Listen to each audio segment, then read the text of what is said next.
Y ahí yo empecé como a tomar decisiones impopulares. La primera cosa que me dijeron cuando me entrenaron en temas de comunicaciones con prensa me decían, cuando te pregunten que por cómo te sientes de ser la única tiburona al lado de 4 sharks, tienes que decir que es que para las mujeres es muy difícil, que somos mamás, hijas, abuelas, hermanas, que todo es tan difícil para las mujeres, hasta que un día me salí de casillas y dije, no, si yo estoy al lado de estos tipos es porque yo también puedo. Yo siempre digo que el fracaso no lo metieron en un chip muy equivocado, porque el fracaso no es negativo. Les damos la bienvenida a otro martes de Se Regalan Dudas en episodios en vivo desde Bogotá, Colombia. Yo alboroto, Wow. yo alboroto al público de que yo, ya son en esos programas de tele que te dicen de que grita, ríete. Aplausos. Ese es mi trabajo aquí ya. Bueno, estamos primero muy emocionadas de tener aquí a Julita. Fíjate que uno de los episodios que más se han escuchado y compartido en Se Regalan Dudas es un episodio que tuvimos con una mujer emprendedora mexicana que se llama Marisa Lazo, donde hablamos del síndrome de la impostora y todas las formas en que las mujeres nos hemos encontrado con obstáculos en el mundo laboral, y fue uno de los episodios más escuchados, más compartidos, y queríamos retomar de cierta forma ese tema, a lo mejor desde otro lugar, porque cada quien tiene su historia, sus aprendizajes, pero creo que nos gustaría arrancar por ahí, Julita, por conocer un poco de tu historia, cómo es que acabas en este mundo del emprendimiento, y ya luego ya nos dejamos ir con todas las dudas que tenemos hoy aquí. Y aprovecho este corte comercial para decirles que estoy muy emocionada de todo el amor que recibimos en los episodios en vivo en Bogotá. Y para recordarles que vamos a tener también episodios en vivo en el Lunario en la Ciudad de México. Así es, vamos a estar grabando 8 episodios con diferentes invitados todos los días en el Lunario de la Ciudad de México este 2 y 3 de diciembre del 2023 y el 20 y 21 de enero del 2024. Estoy súper emocionada, es un espacio súper íntimo, es un plan increíble. Si el fin de semana quieres venir con amigas, amigos, echarte tus traguitos mientras nos ves grabar, y a la vez después se abren micrófonos para que todos puedan hacer sus preguntas a nosotras o al invitado. Puedes comprar tus boletos en serregalandudas.com/boletos. Ahí les esperamos. Pues la historia es larga, me demoraría muchas horas más y ya están un poquito cansadas. Nada, soy abogada, especialista en ventas, siempre quise estudiar derecho, nací en una familia amorosa, con un papá muy rígido, pero muy amoroso en su fondo, y una mamá dedicada al servicio todo el tiempo. Es que hay gente muy joven, pero para los que son más viejitos, mi mamá trabajó para el padre Javier de Nicoló. Él era un sacerdote salesiano que recogía chiquitos de las alcantarillas, donde era el Cartucho, donde el Bronx del momento, pero yo saqué chiquitos del Cartucho comidos por ratas, que los jíbaros, que eran los que vendían la droga, se los pasaban a mi mamá, etcétera. Y yo creo que el punto de inflexión fue a mis 25 años, ya graduándome de abogada. Empiezo a trabajar como el sueño de todo el mundo de te gradúas del colegio, tienes que ir a la universidad, después empiezas a trabajar, después encuentras un marido, después tienes el pollo, el gato, el perro y el canario, la suegra. Entonces yo, como siguiendo todos los estándares normales, entonces entré a trabajar en una gran empresa, me estaba yendo súper bien, todas mis amigas empezaron a casar y yo desde ahí ya a los 23, 24, y más en México que acá, pero también somos muy parecidos. La Sí, gente muy también se empieza parecidos. a casar muy chiquita. Gracias a Dios ahora las cosas han cambiado. Mi mamá se casó a los 19. La mía a los Bueno, 21, y mi güey. mamá a los 20, o sea, a las 3, cuando estaba trabajando, y un día mi punto de inflexión fue, yo tenía 25 años, eso fue hace 18 años, tengo 43, y me llamaron y me dijeron que mi mamá estaba en coma. Y mi mamá duró en coma 3 meses, por culpa de una bacteria porque sacaba chiquitos de las alcantarillas. Entonces ese fue como primer punto de inflexión y ahí yo empecé como a tomar decisiones impopulares. Como voy a trabajar mucho, voy a estar muy pendiente de mi papá, de mis hermanos, pero mi bienestar, mi trabajo, muy metida en mi trabajo. Y me fueron pasando los años y los años. Viví en México, trabajé feliz en México, después volví porque siempre con el miedo de mi mamá se va a morir, mi mamá se va a morir, y yo lejos, lejos, lejos, viajando, trabajando, cogiendo un avión. Y un momento que dije, no, tengo que parar. Y llego a Colombia, estoy pues pendiente como de mi mamá, y mi mamá sigue viva. Ah, no les dije, no se murió. Se despertó. Spoiler. Se despertó del coma, o sea, eso era lo más importante que tenía que decir. No, sí, firmamos todo y un momento la desconectaron y se despertó. Mi mamá hoy es una persona discapacitada, que no oye, no camina, no puede ir al baño sola, o sea, es una persona absolutamente dependiente. Y ahí como que, como dicen ustedes, me cayó el 20, o sea, me cayó como este chorreado de agua que me dijo, hey, como uno tiene que empezar a buscar el propósito. Y empecé a trabajar en cosas que me gustaban más. Empecé a trabajar con unos chilenos. Me dijeron, ay, estás haciéndolo tan bien que te vas para Chile. Le dije, no, mil gracias, acabo de llegar de México, no me muevo de Bogotá. Entonces mi papá ahí me dijo, ya estás lista para trabajar en la fábrica. El jefe más duro que he tenido en mi vida no supe separar la relación que era mi jefe y que yo era su colaboradora, su empleada. Cada vez que me gritaba o me decía algo, un liderazgo muy de los de antes, de marcar tarjeta, entonces yo llegaba y tenía que poner el dedo, y la fábrica es en Siberia, entonces eso implicaba salir de Bogotá a las 4:30 de la mañana y poner el dedo, entonces me iban sumando los minutos, entonces yo al final de la semana tenía 45 minutos de retraso entre minuto y minuto, y cada vez que me regañaba yo me ponía a llorar, bueno, un desastre. Y estando ahí me llaman de Shark Tank y me dicen que si quiero ir al programa. Entonces dije, no, pero pues mi papá no necesita inversión. Me dijeron, no, es que te queremos de Shark. Y yo, pero se enloquecieron. O sea, Sony, mil gracias, te volviste loco. Pero yo a nada le digo que no, porque yo creo que, primera lección, lo peor que a uno le puede pasar en la vida es que le digan que no. Lo peor. Entonces yo le digo a la gente, pregunte. Ay, que voy a preguntar si hay una silla más adelante. Pregunte. ¿Qué es lo peor que le puede pasar a uno? Que le digan que no. Y así empezó el tema y quedé en Shark Tank. Yo no sé cómo me estoquearon, me escogieron, quedé y empecé a trabajar ahí. Y para responder la pregunta, después de todo lo que hablé,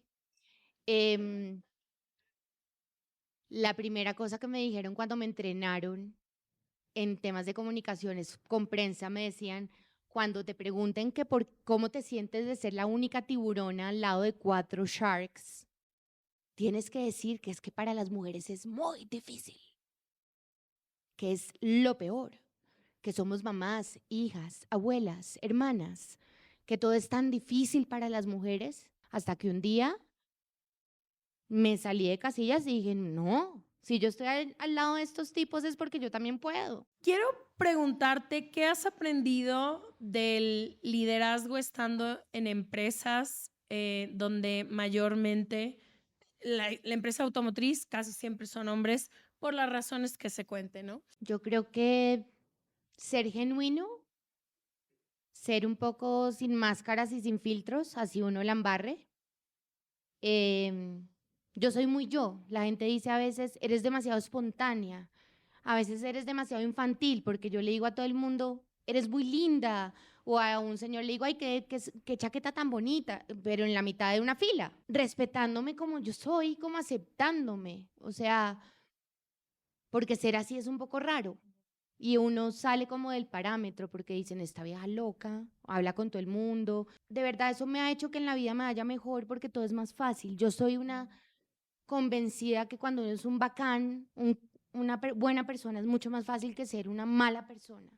Lo otro es más difícil, o sea, uno esconderse para no saludar a alguien le conlleva a uno más angustia que decir, hola, ¿cómo estás? Buenas noches. Con permiso, ya me voy. Sí. Tal cual. Y yo tengo un liderazgo muy auténtico, soy muy del liderazgo de duro con el problema, suave con la persona.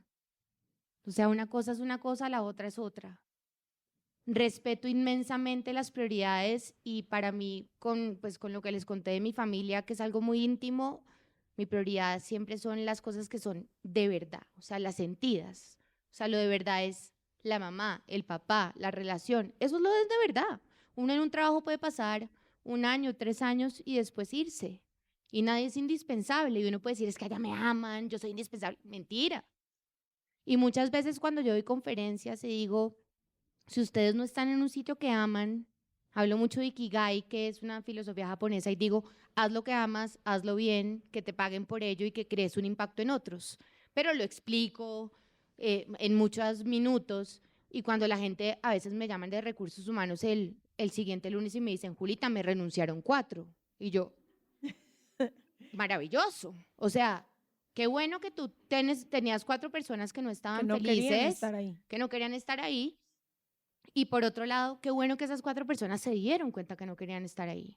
O sea, yo soy muy cuando doy las charlas, nunca dejo la parte como personal, porque es que yo les digo, sí, ustedes están en un trabajo tal que dicen, me mata trabajar en tal sitio, ABC. Y yo digo, te mata, pero te mata ¿cómo? ¿Qué sientes? ¿Cómo te sientes? ¿Estás seguro? Puedes ser tú, eres el mejor y te ayudan a que mejores en lo que no eres tanto. Y siempre hablo de una palabra que a mí me fascina, mi favorita de las muchas que tengo, pero es una palabra que es reconocer. Reconocer es un palíndromo. Nadie se da cuenta, se lee hacia adelante y hacia atrás. ¿Cómo será poderosa? Y solamente hasta que uno reconoce lo que uno es y en lo que es bueno y en lo que no. Y lo mismo cuando uno es un líder y dice, esta chiquita es muy buena en esto, pero no tanto en esto, pero la podemos formar. Oye, Julita, tú hablabas de, ahorita que nos estabas contando tu historia, del liderazgo de los de antes. Ash y yo, por azares del destino, acabamos haciendo un hobby que terminó convirtiéndose en una empresa para la que ahora trabajan muchas personas y que tiene el podcast de Se Regalan Dudas, pero también tiene otros proyectos y demás. Y hemos tenido que ser jefas sin que lo hayamos planeado. Nuestro sueño de ninguna de las dos era ser emprendedoras, era tener equipos, las dos teníamos sueños muy distintos y la vida de alguna manera nos puso aquí. Y me interesa mucho aprender de líderes o liderazgos distintos a lo que hemos visto, porque creo que esta idea de líder que la mayoría de las personas conocemos es una idea, justo como la dijiste, de antes. Ajá. ¿No? Es una idea muy patriarcal, muy jerárquica, muy restringida, que justo siento que promueve un poco que las personas no encuentren un lugar en el que se sientan felices para trabajar. Ok. Y las pocas mujeres que durante algunos años lograron ocupar esos pequeños espacios que se abrían, porque sí hay un problema estructural que no nos permite a las mujeres o a la mayoría de las mujeres llegar, por eso tenemos que crear todavía más espacios, pero las pocas mujeres que llegaron a ocupar estos espacios, yo siento que tuvieron que adaptarse a ese mismo sistema. ¿Sí me explico? Llegar y desde la dureza y desde la jerarquía y desde el miedo tratar de liderar. Y nosotras, junto con Pau, que está por aquí, que ahí está, hemos querido imaginar que otra cosa es posible, que podemos siempre es posible liderar de una forma mucho más empática, de una forma no patriarcal, de una forma… Entonces, me gustaría, en tu experiencia, porque nosotros tenemos apenas 5 años con este proyecto, ¿qué cosas haces tú o qué cosas nos podrías compartir que no tengan que ver con este liderazgo de antes? Que sean, no nada más para no sé quién sea emprendedor o emprendedora aquí, pero creo que la podemos aplicar en cualquier cosa de nuestras vidas. Esto que aplicamos en Se Regalan Dudas no es nada más para quienes trabajamos ahí, son valores personales que queremos llevar en nuestro día a día. No sé si me explique. Y hemos tenido que romper con todos los esquemas de cómo tendría que ser, porque entonces estaríamos cayendo en el mismo sistema que a nosotras nos empujó para afuera, porque no queríamos ser parte de eso. Yo creo que la diferencia de lo de antes es que era más la diferencia que hay en un líder y un jefe. Un jefe era más es llevando proyectos, pero con la parte técnica. Hoy un líder lo hace, pero con una parte más creativa. Un jefe regaña y es mucho más jerárquico, como lo dices tú. Un líder convence, es emotivo, da ejemplo. Y las organizaciones, sí o no, les ha tocado volcarse en eso porque cada vez viene gente más joven debajo pidiendo ese tipo de liderazgo. Porque como la gente ahora es más consciente de sus emociones, pues la gente cuando la van a tratar mal y de pronto le gritan, le va a decir, 1000 gracias, esto yo no me siento seguro acá, no me gusta que me griten, nunca me ha gritado nadie. Entonces, las organizaciones tienen que hacerlo y uno lo tiene que hacer, independientemente si es emprendedor, jefe, empleado, porque todos terminamos siendo líderes de alguien. Quería preguntarte, en eso que estás diciendo de los cambios, creo que una de las cosas que más me gustó que dijiste al principio es esta idea de no decir que no, ¿no? El otro día estaba platicando con una amiga y ella me decía que es que di que sí a todo. Y a mí, la verdad, soy una persona que se me complica el sí. O sea, yo el decir de que, ay, tienes que, híjole, el que me inviten a muchos lados y decir que sí.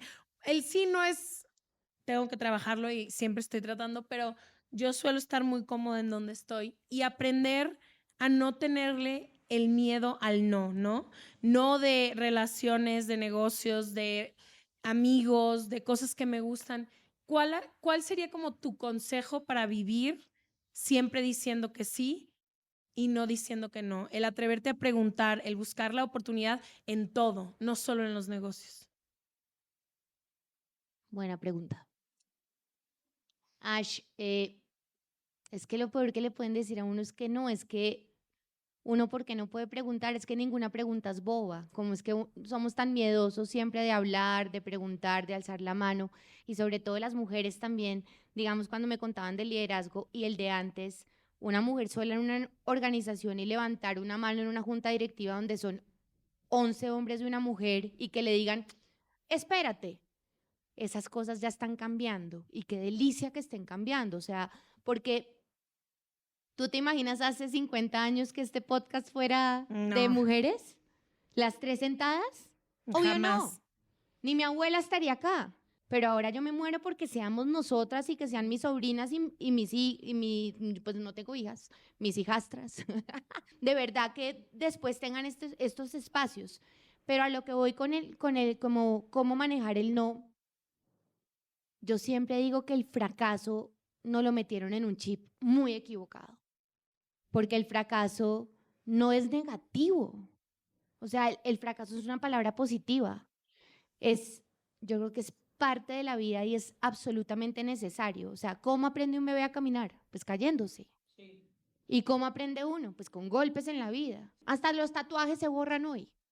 O sea, de verdad, si uno quisiera quitarse el tatuaje que se hizo por el novio, no sé qué, o por la Te amiga, lo amo. que sea, te amo, Ashley, Leti, te amo para siempre, y se lo quiere borrar, pues se lo puede borrar. Y hay una analogía que yo siempre he dicho que me parece muy bonita y es, imagínense que ustedes son un lápiz tal cual, no portaminas, no, lápiz amarillo, B2, con el que uno rellenaba los exámenes, tal cual. Ustedes son un lápiz, todos somos un lápiz. ¿Lápiz sin punta? Pues no pinta. Pinta, ¿no? No, no, no. Y solamente tajándolo sale de la punta. ¿Y en la tajada duele? Seguro que sí.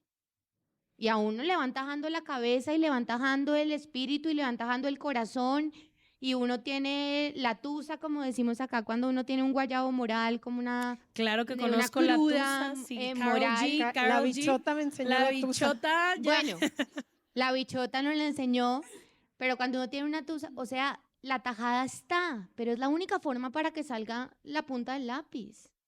Y lo más divino del lápiz, ¿saben qué es? Que tiene borrador. Ese lápiz tiene borrador y uno puede borrar y escribir encima.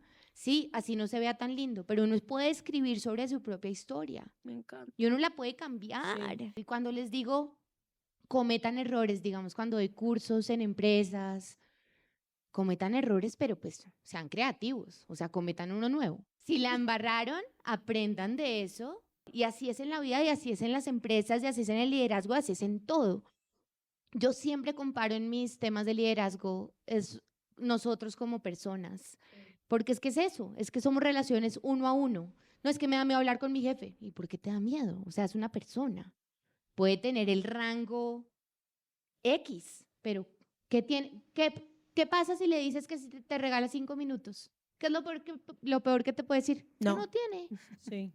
No, importa. y genuinamente, ahorita que te escucho, la única forma de no tropezarte es no caminar. O sea, la gente que sí no se equivoca es porque nunca hace nada. O sea, esa es la única forma de no equivocarte, es no intentarlo. Y ahorita que tú preguntabas cómo dices que sí, ¿no?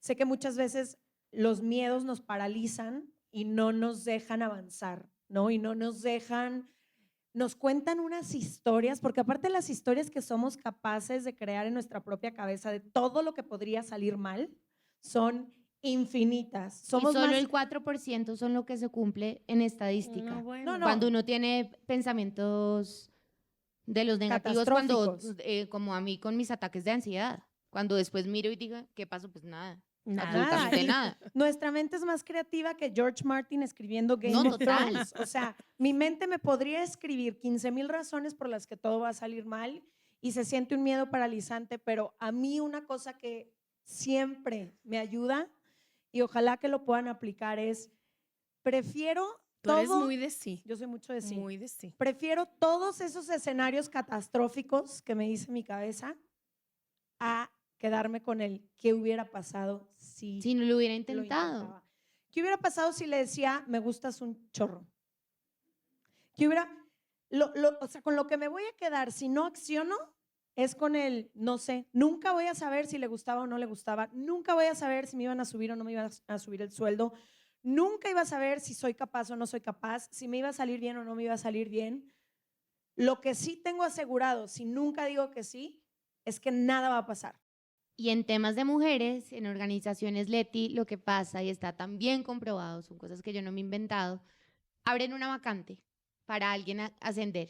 Todos los tipos, todos los hombres, yo soy el mejor, así no sepan, así les falten competencias, habilidades, el siguiente curso de Excel. Las mujeres siempre, ay, no, es que yo no sé, me muero el miedo con la entrevista, yo no voy a ser Todavía capaz, no tomo el curso. no he tomado el No curso. estoy lista. Miren, yo soy una convencida total que las habilidades blandas son el 90% de la vida de la gente. ¿Qué son las habilidades blandas? Saber comunicarse, ser educado. O sea, además algunas son técnicas. Uno puede hasta fingir. De decir, hola, ¿cómo estás? Sonriendo y uno está muy cansado y no quiere saludar y nada. Y uno puede decir, hola, ¿cómo estás? Mucho gusto, ¿cómo estás? Y ya. Comunicación, innovación, creatividad, tolerancia a la frustración. Lo técnico se aprende. Tienes YouTube. Tienes Literal. YouTube, Platzi, tienes Platzi. Tienes Platzi. tienes Platzi, Leticia. eso. Arriba Platzi. Y tienes ya ChatGPT.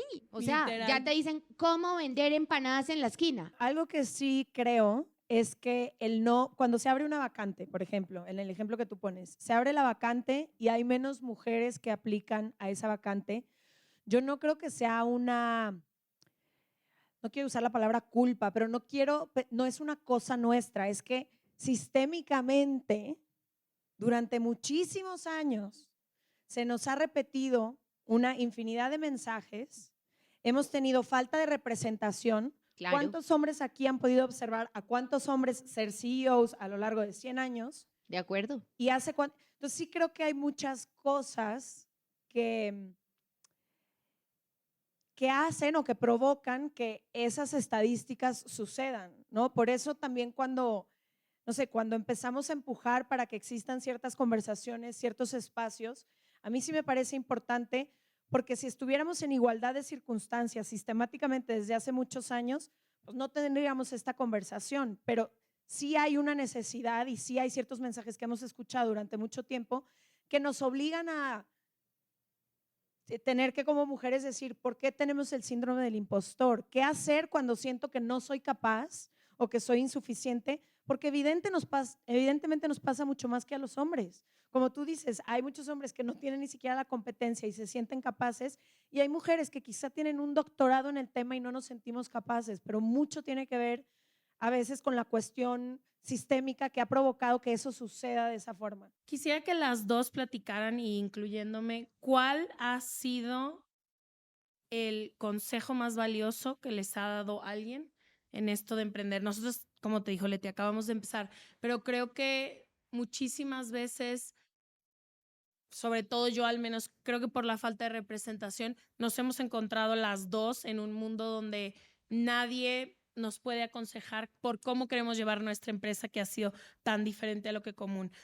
Empezando por licencias de maternidad, licencias de paternidad, empezando por lo que dices de las vacantes. No hemos tenido muchos consejos y lo hemos hecho todo un poco al ojo de buen cubero, como se dice en México. O al mundo ideal que nos gustaría haber habitado, ¿no? Exacto. Entonces, lo que nos gustaría habernos enfrentado cuando estuviéramos. me gustaría saber cuál es el consejo que más les ha servido a las dos. Mira, no creo que sea tanto en el mundo del emprendimiento. Creo que a mí algo que me ayuda mucho es pensar que mi vida profesional y mi vida personal tienen que empatar. Muchos años estuve solamente dedicada a conseguir lo que yo quería profesionalmente y estar solamente obsesionada con eso, ya sea cuando tenía jefes, o ahora, no me trajo la felicidad que yo buscaba. Y solamente enfocarme en la vida personal, a mí tampoco me satisface, por así decirlo. Yo he tenido que buscar este balance, que más que un consejo, me lo han enseñado con el ejemplo varias personas, de dónde encontrar ese punto en el que yo empiezo a sentir que mi vida personal es, todos los días encuentro algo de propósito que nada tiene que ver con el podcast o con mi vida profesional, sino que… Es eso, es vida con propósito. Sí, y muchas veces el propósito no es esta cosa tan grande que yo me imaginaba.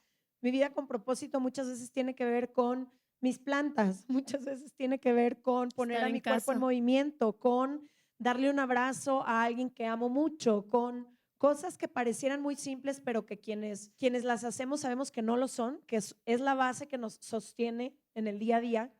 Y entonces desde ese lugar creo que profesionalmente he podido ser mejor jefa cuando me ha tocado ser jefa, pero he podido ser mejor trabajadora cuando me ha tocado, porque me sigue tocando trabajar para gente en la televisión. Entonces creo que ese es como el mejor consejo, el dejar de aislar. Muchas veces parece que el emprendimiento, el negocio, la profesión y el propósito en la profesión viene aislado de la vida personal, y creo que para mí ha sido muy importante encontrar un balance en ese baile. Me encanta. ¿Tú? Yo creo que mi coach está por aquí. Mi coach Evelyn está aquí, ¿no? ¿Viene mañana? Estoy confundida porque ella me dio el mejor consejo que me han dado para los negocios en los últimos años. Wow. Y lista. lo puse en TikTok el otro día y comentaste, entonces ya te vas a saber. Creo que como mujeres se nos dificulta muchísimo tener confrontaciones fuertes, y la mayoría de los emprendimientos y los negocios necesitan líderes que no le tengan miedo Los a la cambios. confrontación, ¿no? Y que no tengan miedo de levantar la mano, decir cualquier cosa. Y yo toda la vida fui la más complaciente, ¿no? O sea, yo llevarle la contraria a alguien en una mesa, imposible. Y yo evitaba conversaciones tanto en lo laboral como en lo personal. Y el otro día estábamos, mi coach y yo, hablando de esto. Íbamos a hacer una reestructura muy grande en Dudas Media, que para mí personalmente ha sido de las cosas más difíciles que hemos hecho, porque requería que una parte de nuestro equipo que había sido indispensable le tuviéramos que decir adiós. Y yo no dormí por 3 meses y medio, la pasé fatal. Lo que crea el conflicto es evitar la confrontación. Claro. Que la confrontación no es conflicto. Que cuando tú quieres confrontar a alguien para preguntarle a alguien, para pedirle algo, para decirle algo, eso no es un conflicto. El conflicto es todo lo que hacemos para evitar todo el baile que se hace para evitar esa confrontación, ¿no? Y para mí, como tú dices, se aplicó en tantas áreas de mi vida, porque durante mucho tiempo le he tenido tanto miedo a la confrontación, porque como mujer siempre se me ha pedido sonreír de más, hacer todas estas cosas que no tienen que ver con confrontar. Y el saber que puedo confrontar sin crear conflicto en mi vida y que que el miedo más grande que yo tengo de tener conflicto, a lo mejor contigo, con Pau, con la gente que trabaja con nosotros, lo puedo solucionar confrontando. Y todo se puede confrontar de maneras que para mí resuenen conmigo, que es, te doy un espacio para expresarte, luego me voy a Claro. expresar yo, te vas a expresar tú, no nos vamos... Es una conversación, tampoco es de que, ¿lista? Sí, no, y te puedo decir absolutamente casi Ujú. todas las cosas en el Con mundo cariño y con sin respeto. faltarte al respeto. Claro. Entonces, para mí eso ha transformado la vida. Diario estoy pensando que no estoy confrontando que puede evitarnos un conflicto. Y lo hago todo el tiempo entre nuestras socios y no me dejarán mentir. Que soy yo la que siempre levanta la mano de que siento un conflicto. Vamos con la coach, vamos con el coach. Cuando Entonces, se divorciaron. literal, claro, ese divorcio también fue evitar conflicto.